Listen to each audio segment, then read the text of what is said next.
When the phone began to ring, my palms began to sweat. I was so nervous that he wouldn't even answer, but Uncle Joel answered on the third ring. Hello? Uncle Joel? It's Lila Sullivan.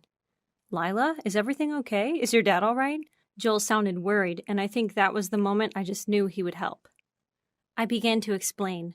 Some of the story Uncle Joel either already knew or suspected, so when I got to my plan, he was just itching to help me in my fight.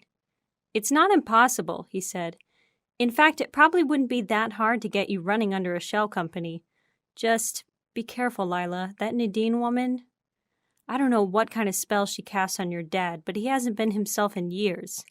He'll get better, I replied, maybe as much to myself as to Uncle Joel. It might be hard, but I would help him get there. While I worked on the problem of my dad's health, Uncle Joel and my grandparents came through for me. I became the owner of a brand new competitor business, which I named Cristo in memory of a book about epic revenge that I studied in school. I secretly contacted former employees who had been driven away by Nadine, exhausted by covering for her incompetence and being blamed for all her mistakes. I'd spent years in the office getting to know them all, and I'd kept them all on my socials waiting for a chance to use what they knew. Not a single one refused my offer. It took just a few months to go from plotting my revenge to putting it into action. The customers came next. Well, I have to say this is an impressive presentation, Aiden's father, Steve, flipped through the documents I'd prepared. You can deliver on this, really? I nodded. I can. Cristo is fully operational. You're welcome to visit and meet the team. He scratched his head and looked me up and down. You're very young. Dad, Aiden began to argue, but I interrupted him. I am, but I've also already worked on these things since I was 10 years old, and I'm going to be 16 soon. That's more experience than plenty of people much older than me who start their own business. He laughed a little and smiled at me, then looked at Aiden. Well, she's a keeper, son. You get that contract signed, and I'll let the folks at Sullivan know we're switching suppliers. At least I won't have to be around that damn woman again. All that incense stuff she keeps burning in her office makes me feel sick. Aiden and I waited for his dad to leave the room before celebrating. That night, we went on our first official date, and I only just made it home before my curfew. It was a new rule that my stepmother had come up with. Another way to exert her control. I played along. All that karma I'd scared her about would be collected eventually. My dad was sitting in the living room when I got home. He was pale, and his eyes were vacant and tired. It was how he always looked now. A plate covered in various tablets was laid out for him, whatever the latest medicines were that my stepmother's awful friend had prescribed. Without even thinking, I grabbed the whole thing and tipped it into my purse. My dad blinked at me, and I held a finger to my lips. I could hear that woman rummaging around in the kitchen. A spark of something like happiness flickered in his eyes for a second when I put the plate back empty, and he nodded. Just a tiny amount. Something was still left, struggling to come back. I could see it.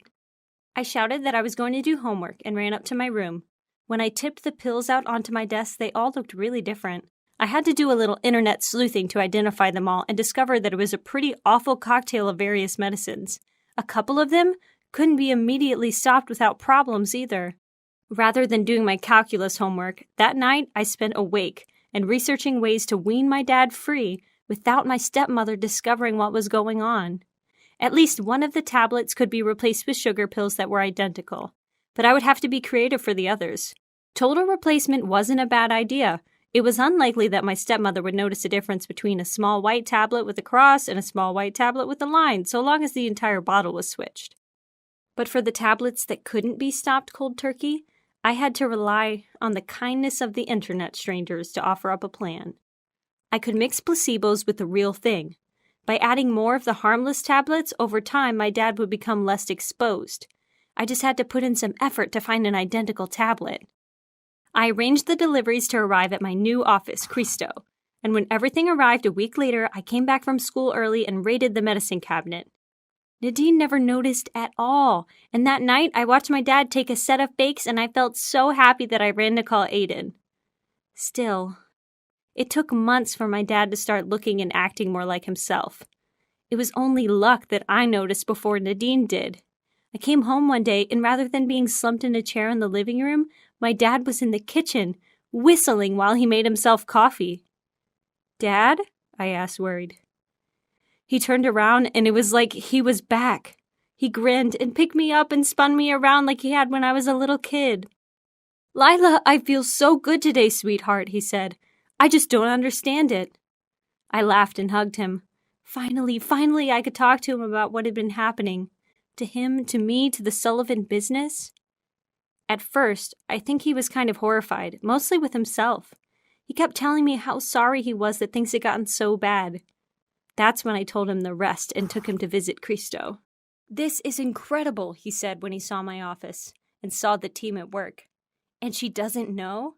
"Not at all. Grandma and Grandpa put in the funding, and Uncle Joel put everything under a set of shell corporations. She'll never find out," I explained. "Let me help." He grabbed an empty desk and began to pick up a notepad and other supplies. "I know who else we can target from the customers." "You can own it with me," I offered, but my dad shook his head. "Not yet. There's something I have to do first, or else it won't be safe." I wasn't sure what he meant until he glanced at his wedding ring. "Okay, you don't have to own it yet, but I would really love your help." From there, Cristo got stronger and stronger. We stole 3 of Sullivan's best clients within the year, and every night Nadine came home looking more and more frantic. "Everything is going to be exactly as you want it to be," I heard her muttering to herself in the bathroom one night. She was staring at a reflection in the mirror with a fake smile stretched across her face. "You know what to do. You're someone everyone aspires to be. People love you because you are so amazing." It was bonkers to watch her repeat it all over and over again, each time sounding a little bit less certain. She didn't know it, but the worst was yet to come. All I had to do was spring the last wonderful surprise. "What?" I heard her scream from her office as I did a little filing, as invisible as always. She'd gotten the news. Over the last 18 months, Sullivan had been losing a lot of money, and more of the customers were now working with Cristo. She was so far in the red that unless she could sell the company, she'd have to declare bankruptcy. Luckily, there was an offer on the table. This is a disgrace," she shrieked down the phone at her lawyers. It wasn't a kind offer that Uncle Joel had prepared. The entire entity of the Sullivan Corporation would be bought out for a few $1,000s. As the former CEO, she would be provided with a basic office position and a moderate salary. And the best part? She had no choice. The lawyers signed the paperwork a few hours later and the deal was done. I was now the owner of everything. The next morning, when my stepmother arrived at the office, she found an email from HR waiting for her. An urgent message letting her know that she'd been invited to a meeting with the new company management at 9 a.m. She walked through the doors of the meeting room like she still owned the place, like she was ready to manipulate and bully her way to the top again. But her face, when she saw me and my dad sitting together at the meeting table, was a perfect picture of horror. "What are you doing here?" she stammered. "We're the new owners, of course. Why else would we be here?" my dad replied. "But that's not possible." "Oh, it is, all thanks to Lila here." He took 2 pieces of paper from his briefcase and pushed them across the table. "And these are all thanks to you." A notice of termination and a filing for divorce sat staring up at Nadine, and I really think that was the moment she finally knew she'd been beaten. By a 16-year-old girl, no less. She went absolutely crazy, tearing up the paperwork and screaming that she'd never done anything wrong. My secretary phoned security, and she was dragged from the building with a restraining order filed by Uncle Joel not long afterwards. The first time she tried to come crawling back with apologies, I called the police and watched from the window as they took her to jail. I heard later that she'd cussed at a judge and ended up spending some time behind bars for being in contempt of court, but I'd made sure never to really think of her again all that much. I was busy after all. I now owned both Cristo and Sullivan. But with my revenge complete, it didn't seem right to keep the Cristo name. Instead, I wrapped it all up under a new name, Grace, in honor of my mother.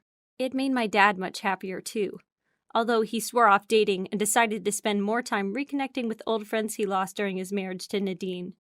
By the time everything was running smoothly with the business, I had just enough time to think about college applications and ended up getting my business degree from a well-known college while my dad took over the reins back home. I intended to get my business degree as fast as possible, as I was the CEO of Grace as soon as I graduated.